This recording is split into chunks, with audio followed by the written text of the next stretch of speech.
गंदा है पर धंधा है भाई साहब। अगर आप बिजनेसमैन बनना सोच रहे हैं या फिर कोई भी छोटा मोटा धंधा करना सोच रहे हैं तो मेरी ये कुछ बातें आपके काम आएंगी। मैं बिना टाइम पास किए हुए सीधे चलता हूँ। एक पेशेंट आया मेडिसिन लेने। समझो उसका जो मेडिसिन था उसका टोटल बिल हुआ था 20,000 और मैंने उसे डिस्काउंट करके जेनेरिक मेडिसिन दी। कम से कम उसका 7 एक हज़ार में काम हुआ। जब मैंने उसे पूछा कि दूसरे केमिस्ट से लेते थे तो कितना बिल होता था, वही दवाइयाँ जेनेरिक केमिस्ट वाला उन्हें 17 18 हज़ार में देता था और मैंने उन्हें 6 7 हज़ार में, राउंड फिगर इतने आसपास कुछ कर दिया।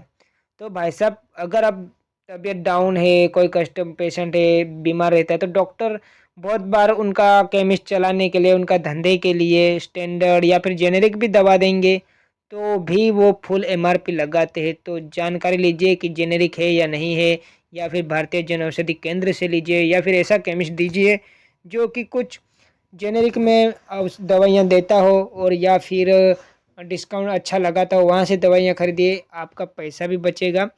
और बहुत सारे डॉक्टर ये भी कहते हैं कि जेनेरिक दवाई मत खाइए, उसमें असर कम होता है, पावर कम होता है। ऐसा भाई कुछ भी नहीं, सेम पावर दवा रहता है। ऐसा होता तो इतनी सारी कंपनियां यूं ही नहीं चलाती। गवर्नमेंट खुद ये मेडिकल चलाते हैं, उनके खुद के मेडिकल से मेडिसिन आपको देते हैं, तो वो कीजिए। और दूसरी बात, अगर आप धंधा खोलना चाहते हो तो मेडिकल शॉप भी एक अच्छा बिजनेस है।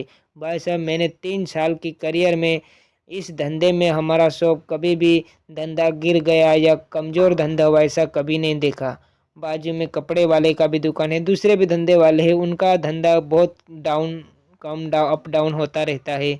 कभी कभी तो उनकी बोनी भी नहीं होती। लेकिन इस धंधे में भाई मैंने हमारा कभी गिरावट ज़्यादा देखा नहीं, हमेशा धंधा होता है। तो धंधे के पॉइंट ऑफ व्यू से भी अच्छा है। और दूसरी चीज़, एक समाज सेवा जैसा भी हो जाता है। थोड़ा एक आध गरीब आदमी है तो आप उसको ज़्यादा डिस्काउंट दे सकते हो। ठीक है, कोई ज़्यादा पैसे वाला है तो उससे आप ले सकते हो। आपकी मर्जी, आप जो करो। लेकिन अगर आप एक पेशेंट हो, कस्टमर, तो सावधानी रखिए। जेनेरिक मेडिसिन ले सकते हो आराम से, पैसा भी बचा सकते हो। और धंधा खोलना चाहते हो, ये भी मेरी तरफ से एक राय है, आप खुद ट्राई कीजिए और अपना करियर बनाइए।